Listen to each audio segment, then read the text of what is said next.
The decision by Donald Trump to impose tariffs on European steel and aluminum producers has surely exposed the brutal reality behind the claim by his Treasury Secretary Stephen Mnuchin earlier this year that UK would jump to the front of the queue for a US trade deal.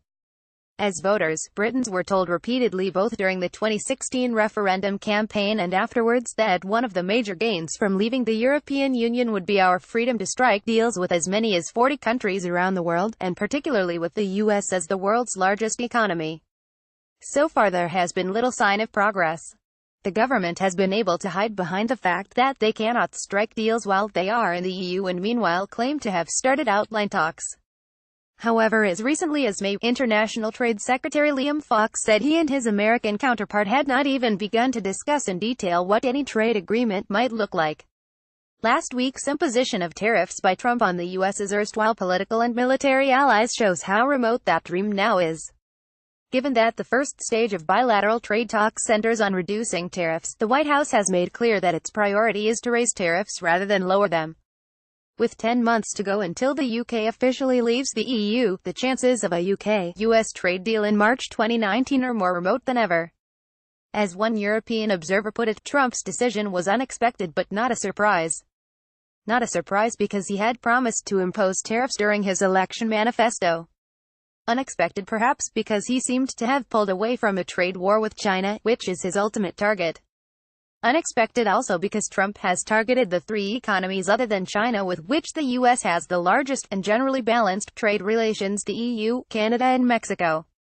Not only that, but he used an obscure national security provision that allows investigation to see if certain imports imperil national security. The bitter irony is that these measures were ostensibly aimed at China. They will probably have little effect. Trump started the ball rolling within 3 months of taking office, directing Commerce Secretary Wilbur Ross to undertake an investigation under Section 232 of the Trade Expansion Act of 1962. Only 26 such investigations have taken place, of which only 2 resulted in trade measures being imposed: oil embargoes against Iran in 1979 and Libya, 1982. Unlike European, Mexican and Canadian steel, Middle Eastern oil did present security issues. Indeed, the last time the U.S. looked at the steel industry, iron ore and semi-finished steel, in 2001, the Commerce Department concluded there was no national security issue. This time the Commerce Department found a threat to national security and recommended a 7.7% and 24% tariff on aluminum and steel, respectively. Trump that, imposing global penalties of 10% and 25%. While the target was China, the global nature of the measures meant that Trump had to grant exemptions to U.S. allies including the EU, Mexico and Canada. That expired on the 31st of May despite fruitless lobbying by the EU, the leaders of France and Germany and our own Foreign Secretary. The bitter irony is that these measures were ostensibly aimed at China. They will probably have little effect. Although China is the world's largest steel exporter, it is only the 11th largest source country to the U.S., accounting for just 2% of total U.S. imports last year. In fact, it was Trump predecessor Barack Obama who imposed duties on some Chinese steel imports by more than 500%, causing Chinese imports to the U.S. to drop by almost 2/3. The good news is that London has stood united with other European capitals against the U.S. Given the positive experience of unity seen by the common European stand on the Skripal affair, perhaps the real lesson is that Britain is stronger inside Europe than outside it.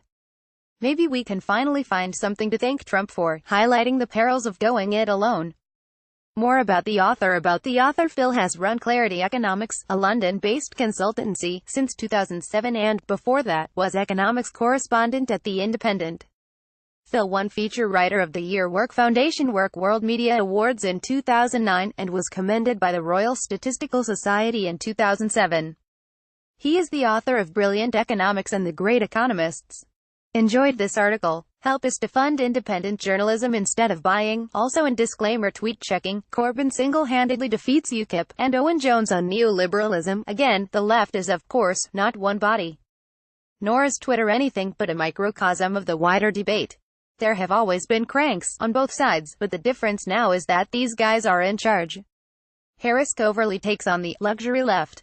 The week on Planet Trump, dealmaker-in-chief starts world trade war and U-turns on North Korea summit. Trump's chaotic presidency fascinates and terrifies in equal measures.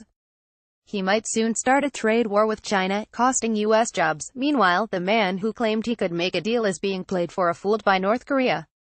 We round up the U.S. press.